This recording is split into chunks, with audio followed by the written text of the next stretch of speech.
So the other day I was sitting in my history class, annoyed, as usual. The boy with the deer in the headlights look on his face all the time just asked if we had to know when our country was founded for our U.S. history final. And the girl who said like every other word just asked, like, is Africa like in like Latin America? The answer was no.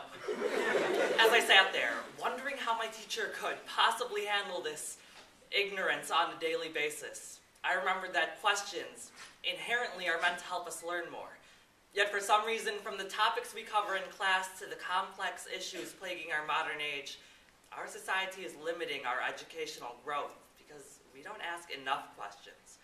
So today, let's find out why we don't ask enough questions. Then, we'll study the effects of this lack of communication. And finally, we'll see what we can do to end this question drought. First, isn't it strange that when a teacher asks, are there any questions, that the common response is silence? How did this trend develop? Well, let's look at the causes. First, our complacency with our knowledge, and second, a fear of what people will think of us for asking these questions. One reason people don't ask enough questions is because we've grown complacent with what we already know. Some of us are under the impression that since we've watched An Inconvenient Truth, Sicko, or March of the Penguins, that we're virtually experts on global warming, the healthcare crisis, or the migration patterns of our favorite Arctic bird. Unfortunately, these pedestrian experts aren't exposed to the whole truth, yet we accept them as such.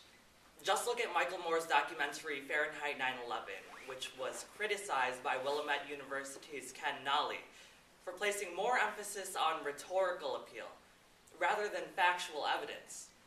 However, after viewing the movie, many of us stopped asking questions about the tragedy. In an age where people take what they see on the internet or TV as fact, it seems unlikely that someone would question a documentary, movies that we generally perceive as true. And in this way, we come to think we know it all. Stop asking questions and prevent ourselves from learning the whole truth. Another reason people don't ask enough questions is because we're afraid to look embarrassed for not knowing something we should. In 2007, a study conducted by the University of South Florida studied the phenomena known as library anxiety. Simply put, this anxiety is the fear, confusion, or feeling of inadequacy that people faced while using a library. What is this confusion caused by? Well, a majority of the participants said they were afraid to ask library staff for help because librarians seemed unapproachable and even threatening. This fear resonates beyond the halls of libraries. A student may not ask a question because they don't want to interrupt a class. And similarly, an adult won't ask a question for fear of looking ignorant. These lost chances create even more questions and only further perpetuate this problem. Hey, did you know that the 57 on the Heinz ketchup bottle actually represents the number of pickles the company used to sell? Why did I tell you that? Well, probably because you're too scared to ask me. I mean, come on. It's not like I'm a ghost or anything. Boo! Anyways, you know what really are scary, though? The effects. Misinformed people spreading around bad information and people not learning what they need when they don't ask important questions. When people grow complacent with what they know, they sometimes become know-it-alls.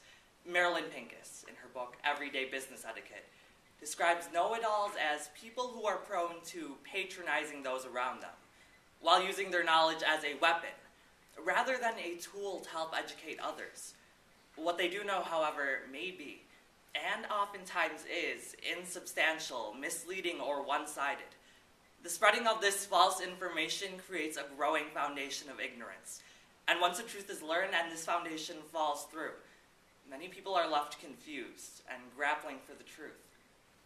Second, because people are afraid to ask questions, they do what comes naturally: stay silent. With this trend, however, comes problems when people don't ask important questions. Now, this may lead to something trite, such as not understanding what's happening in algebra class. However, it can also lead to severe consequences. In 2009, the Blue Cross and Blue Shield Association revealed that roughly 1 in 8 prescriptions contained an error. While some of these errors were minor, others involved drugs with side effects as serious as hallucinations, fainting, and even seizures. Now, I don't want to say that not asking questions can kill you, but Apparently, we've grown so paralyzed with this fear that we can't even ask our doctors and pharmacists a question as simple as, is this the right prescription? By not asking our own questions, the truth remains obscured, while we, and those around us, silently search for the truth. Granted, there are some actual stupid questions. For example, if corn oil is made out of corn and peanut oil is made out of peanuts, then what's baby oil made out of? How do you avoid questions like this? Well, it's simple. Try thinking about what you're going to ask first. This way, we'll have more time to implement our solutions. First, we can push ourselves to be more inquisitive. And second, we can urge our society to be more accepting of questions. In order to counteract this know-it-all syndrome, we have to dig deeper than the information presented to us on the surface.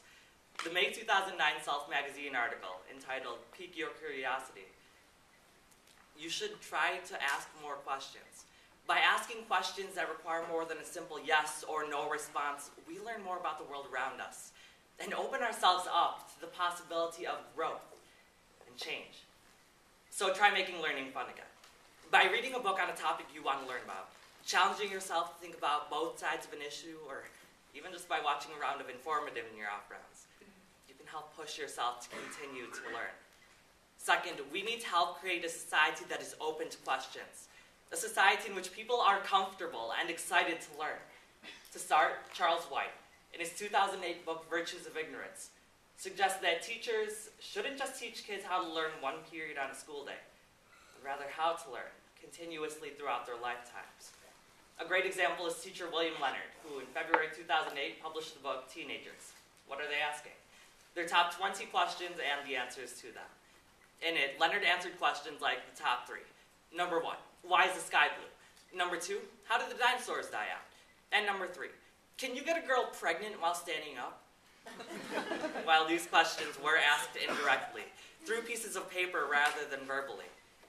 The important thing is that over 2,500 students asked questions in order to learn what they wanted to know.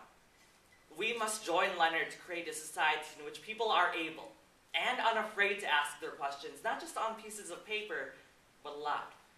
By erasing this fear and fostering the growth of curiosity, our society will become more open, accepting, and smart. So after contemplating punching that girl in the face and sending dear boy back to the forest, I tried to calm down a little. And now, after looking at the causes, effects, and solutions to our interrogative inadequacies, it's clear that we shouldn't take asking questions for granted by staying silent. I also realized I shouldn't have made fun of my classmates. I mean, at least they were asking their questions. And now I have a question for you. And if I've done my job right, you should have the right answer. So, here it is. Are there any questions?